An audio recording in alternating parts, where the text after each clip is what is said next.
Saya Yosi Wulandari, dosen Pendidikan Bahasa dan Sastra Indonesia FKIP UAD, akan menjelaskan kepada Bapak Ibu bagaimana cara mengisi data pada format analisis CPL 15. Dalam pengisian format ini, ada 4 dokumen yang perlu Bapak Ibu siapkan. Yang pertama, format analisis CPL 15, yang kedua RPS, yang ketiga daftar mahasiswa, dan yang keempat daftar soal-soal yang Bapak Ibu gunakan.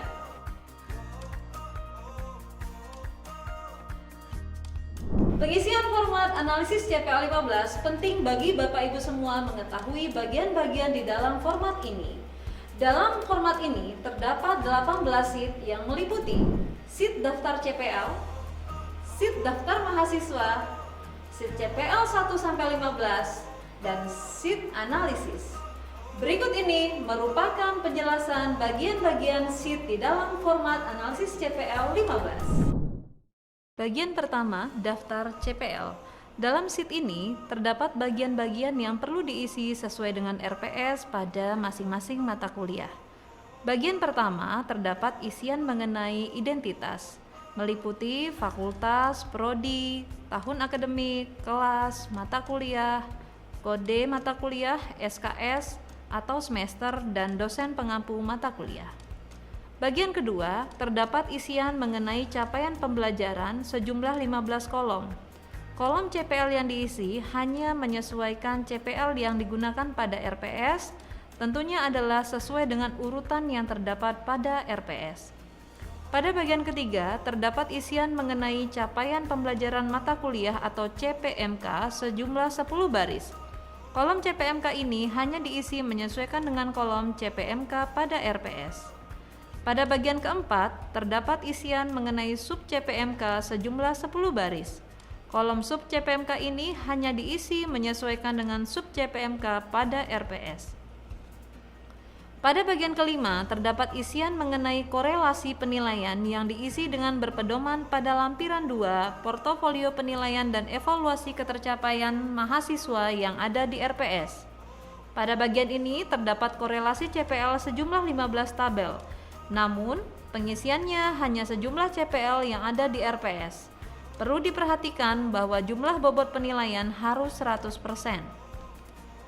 Kedua, daftar mahasiswa. Sheet yang kedua, terdapat tabel daftar mahasiswa yang harus diisi sesuai dengan daftar mahasiswa yang ada di portal. Tabel daftar mahasiswa ini meliputi kolom nomor, NIM, dan nama mahasiswa yang dilengkapi sesuai dengan daftar mahasiswa yang telah diunduh dari portal UAD. Sheet selanjutnya adalah sheet CPL 1 hingga CPL 15. Sheet ini memuat 3 bagian, yaitu identitas form dan data teknik penilaian serta bobot yang sudah terisi otomatis ketika data dilengkapi pada daftar CPL. Perlu diingat, sheet CPL 1-15 ini tidak diisi semuanya, hanya CPL yang digunakan di dalam RPS yang dinilai atau yang ditindaklanjuti. Nilai yang ditulis sesuai dengan hasil penilaian analisis CPL mahasiswa dengan rumus yang disesuaikan dengan teknik penilaian yang Bapak Ibu gunakan. Misalnya kuis, UTS, UAS, dan tugas yang telah disesuaikan dengan penilaian bobot pada setiap mata kuliah. Apabila memerlukan penilaian untuk membedakan hasil skor setiap soal, Bapak Ibu dapat menggunakan rumus skor mahasiswa per CPL dibagi skor maksimal dikali 100. Skala nilai yang digunakan adalah 0 hingga 100. Keempat adalah sheet daftar analisis. Kolom analisis ini akan terisi otomatis sesuai dengan nilai ataupun daftar yang telah diisi pada sheet sebelumnya. Nah, nilai akhir yang sudah dikonversi dalam bentuk huruf akan Bapak Ibu gunakan sebagai panduan memberikan penilaian yang diunggah pada portal Bapak Ibu dosen. Untuk membantu administrasi prodi dalam analisis CPL, Bapak Ibu diharapkan mengubah batas angka sesuai dengan kolom terakhir jumlah mahasiswa untuk menentukan ketercapaian setiap lulusan pada CPL mata kuliah yang telah digunakan.